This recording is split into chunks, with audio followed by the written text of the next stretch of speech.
Good morning 11th class. तो आज हम अपने इस चैप्टर का लास्ट टॉपिक एंजियोस्पर्म कंप्लीट करेंगे। एंजियोस्पर्म बेटा मतलब जो सीड्स कवर्ड होते हैं, मतलब किसी वेसल्स के अंदर हैं, किसी कवर के अंदर हैं, उन्हें हमने किस में रखा है, एंजियोस्पर्म में। ये सारे प्लांट फ्लावरिंग प्लांट होते हैं। स्पर्मेटोफाइटा यानी कि इसके अंदर मेल और फीमेल जो अलग अलग गैमीट होंगे वो दोनों अलग होंगे। ओव्यूल्स एनक्लोज्ड होंगे ओवरी के अंदर, इसीलिए जो इनके सीड्स होते हैं वो किसके अंदर होते हैं, फ्रूट्स के अंदर इंक्लूड होते हैं। इसका जो दुनिया में सबसे ज़्यादा प्लांट्स पाए जाते हैं वो कौन से होते हैं, वो एंजियोस्पर्म है। Largest group of the plant है ये।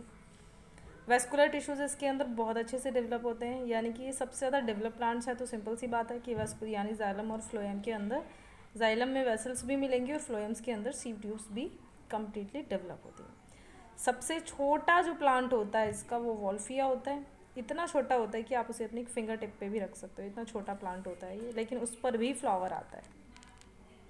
सबसे बड़ा कौन सा होता है, यूकेलिप्टस है। आपने देखा होगा, जैसे नॉर्मली आपने सड़क के किनारे हुए बहुत देखा होगा, ठीक है, जिसे हम टेररिस्ट ऑफ द एनवायरनमेंट भी कहते हैं।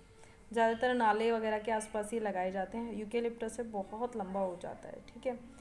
अब हमने इनको जो कॉटिलीडन्स इनके सीड्स में प्रेजेंट होते हैं उनके नंबर्स के बेस पर हमने इन्हें दो पार्ट्स में डिवाइड किया है। कौन कौन से पार्ट्स हैं बच्चों, मोनोकॉटिलीडन्स और डाइकॉटिलीडन्स। देखो मोनोकॉटिलीडन्स में आपने देखा ही है, देखो मोनोकॉटिलीडन्स, जैसे मैं एग्जांपल दूं आपको वीट का, गेहूं का, फाइब्रस रूट होंगी इनकी हमेशा। फाइब्रस रूट और टैप रूट्स आपने 6th में पढ़ी होंगी, ठीक है। फाइब्रस का मतलब जिसकी रूट्स ऐसे ऐसे धागे धागे जैसे होंगे, वो कैसी रूट्स होती हैं, वो फाइब्रस रूट होती हैं। Leave show parallel venation. Parallel venation देखो, आप गन्ने की पत्ती को ध्यान करो, वीट की पत्ती को ध्यान करो, या घास जो होती है, मतलब जिसमें लाइनिंग कैसे होंगी, इस तरीके से, ठीक है, वो पैरेलल वेनेशन हो गया। जो फ्लावर्स होते हैं उसके ट्राइमेरस होते हैं। ट्राइमेरस यानी या तो 3 या 3 के मल्टीपल, जैसे 3 पेटल्स होंगी, या तो 3 होंगी, या 6 होंगी, या 9 होंगी, या 12 होंगी, ठीक है। ट्राइमेरस इसके फ्लावर होते हैं। ये आपने 11th में नया पढ़ा है, इसको ध्यान रखना। बाकी दो तो आप पहले भी पढ़ चुके हो, ठीक है। एक होता है इसमें तो इसका शीथिंग लीफ बेस होता है। शीथिंग लीफ बेस मतलब बच्चों, जैसे आपने देखा होगा, जैसे लीफ होती है तो लीफ के नीचे एक पेटियोल होता है ना, जहाँ से वो जुड़ी हुई होती है अपने स्टेम के साथ। लेकिन आपने कभी देखा घास में कहीं उसका ऐसा बेस नज़र आता हो, नहीं, वो डायरेक्ट ही होते हैं। तो शीथिंग लीफ बेस होता है, इनमें पेटियोल नहीं होता। डाइकोटिलीडन्स में इसका उल्टा कर दो, प्लांट में कैसा सिस्टम होगा बच्चों, रूट से टैप रूट सिस्टम होगा इसका, sorry tap root,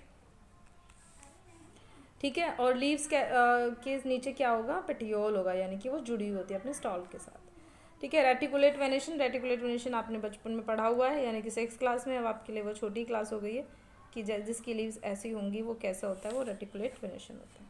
flowers are pentamerous और रेयरली टेट्रामेरस, यानी कि पेंटामेरस या तो 5 पेटल होंगी उसमें, या 10 होंगी, या 15 होंगी। कभी कभी कुछ ऐसे भी होते हैं जो 4 के होते हैं, यानी कि 4, 8, या तो 4 पेटल्स होंगी या फिर उसकी मल्टीपल होंगी, ठीक है। सीड्स हैव 2 कॉटिलीडन्स, 2 कॉटिलीडन्स होंगे। कॉटिलीडन्स को समझने के लिए आप सीड्स याद करिए। मटर का जो बीज होता है, जब हम उसका छिलका उतारते हैं तो वो 2 इक्वल पार्ट्स में डिवाइड होता है, ठीक है बच्चों।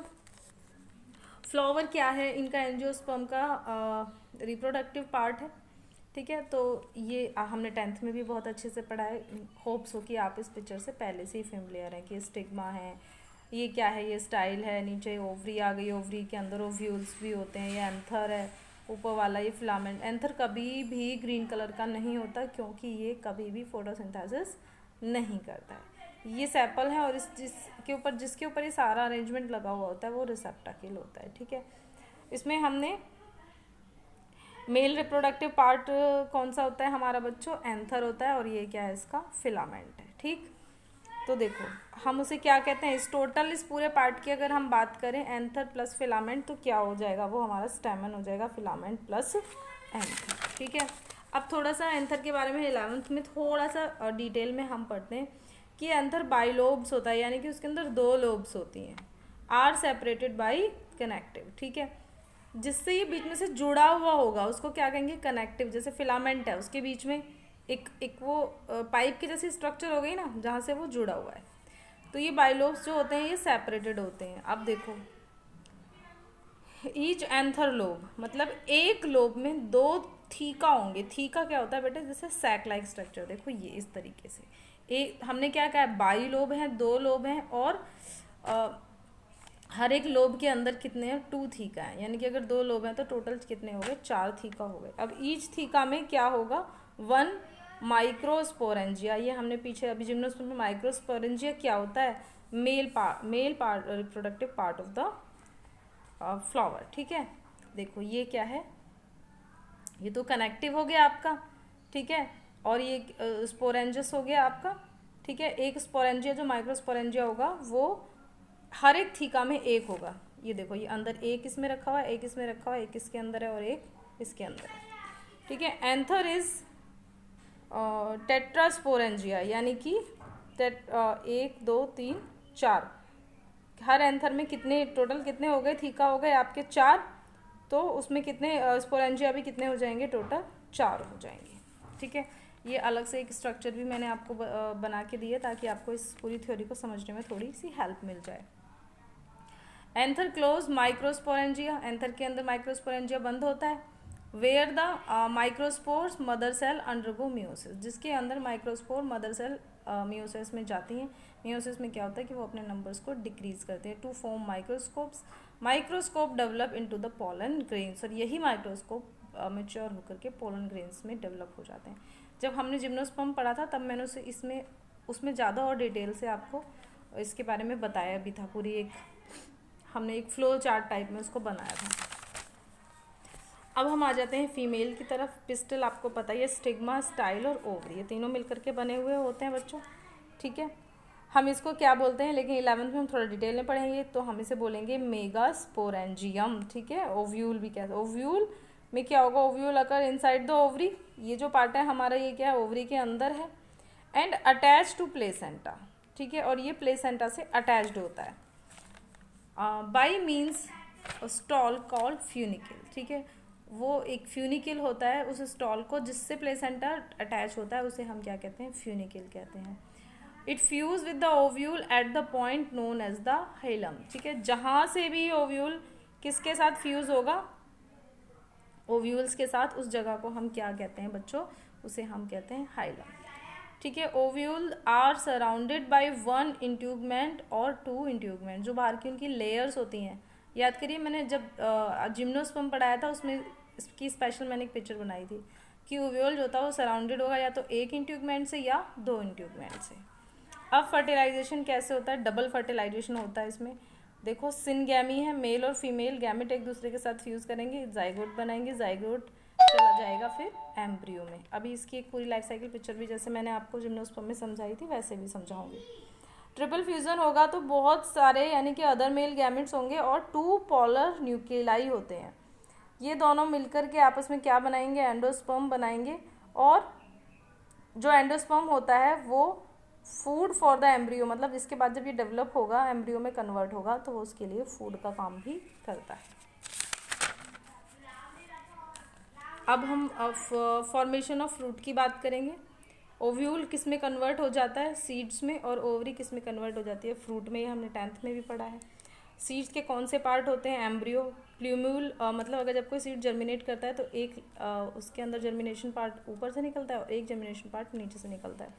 ठीक है, तो एक पार्ट होता है उसका प्ल्यूम्यूल और एक होता है रेडिकल। रेडिकल नीचे वाला पार्ट होता है, वो हमेशा रूट को डेवलप करेगा। R for radicle, R for root. Plumule क्या होगा, ऊपर का जो स्टेम पार्ट होता है उसको डेवलप करता है, उसे हम शूट भी बोलते हैं। अब जो कॉटिलीडन्स होते हैं उनका क्या काम होता है बच्चों, वो अपने अंदर फूड को स्टोर करके रखते हैं, क्योंकि जब भी हम किसी सीड को लगाते हैं जर्मिनेट करने के लिए तो वो एकदम से तो फोटोसिंथेसिस करने नहीं लग जाएगा, तो उस टाइम पर उसको अपना खाना चाहिए, और खाना चाहिए तो वो खाना कहाँ स्टोर होगा, स्टार्च के रूप में वो स्टोर होगा हमारे कॉटिलीडन्स में। अब इसकी लाइफ साइकिल को ध्यान से समझते हैं। देखो, ये एंजियोस्पर्मेटिक प्लांट है, इसमें भी दोनों पार्ट होंगे बच्चों।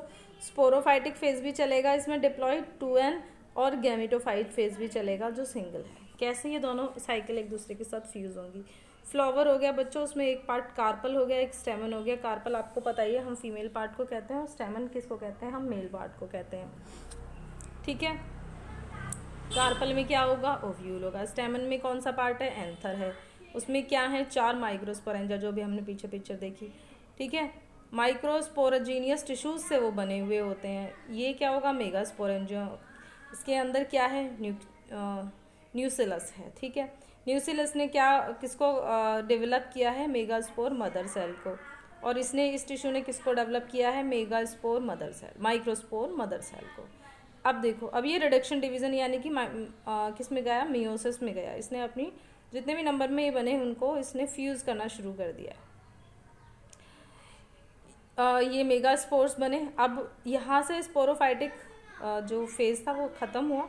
अब यहाँ से कौन सा हो गया, गैमिटोफाइट, यानी कि अब ये सिंगल सिंगल गैमिट्स बन जाएंगे, ठीक है बच्चों। अब मेगास्पोर्स बन गया, यहाँ पे माइक्रोस्पोर पोलन बन गया। ये हो गया आपका गैमिटोफाइट, और ये हो गया आपका गैमिटोफाइट एम्ब्रियो सैक, यानी कि ये अपने आप को कन्वर्ट कर गया फीमेल में, ये अपने आप को कन्वर्ट कर गया मेल में। अब जो फीमेल वाला बनेगा वो होगा गैमीट oospores, और ये वाला गैमीट क्या होगा, स्पर्म होगा।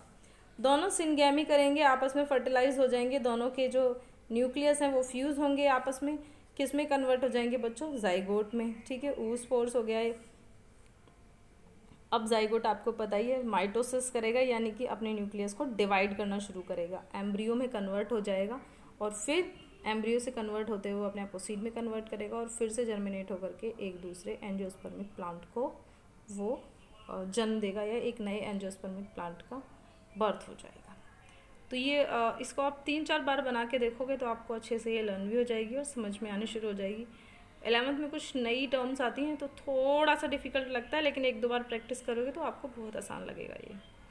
उसके बाद अब आप अपने NCERT क्वेश्चन आंसर्स को सॉल्व करने की कोशिश करना, मैं भी इधर से पिक्चर्स भेज दूँगी। अब हम एग्ज़ाम्स तक, क्योंकि 5 जून को आपका बायो का एग्ज़ाम है, फर्स्ट और सेकंड चैप्टर आपको प्रिपेयर करना है इसके लिए बच्चों। इतने हम अपने सिलेबस को 5 जून तक अब थोड़ा रोकेंगे और रिवीजन पर फोकस करेंगे।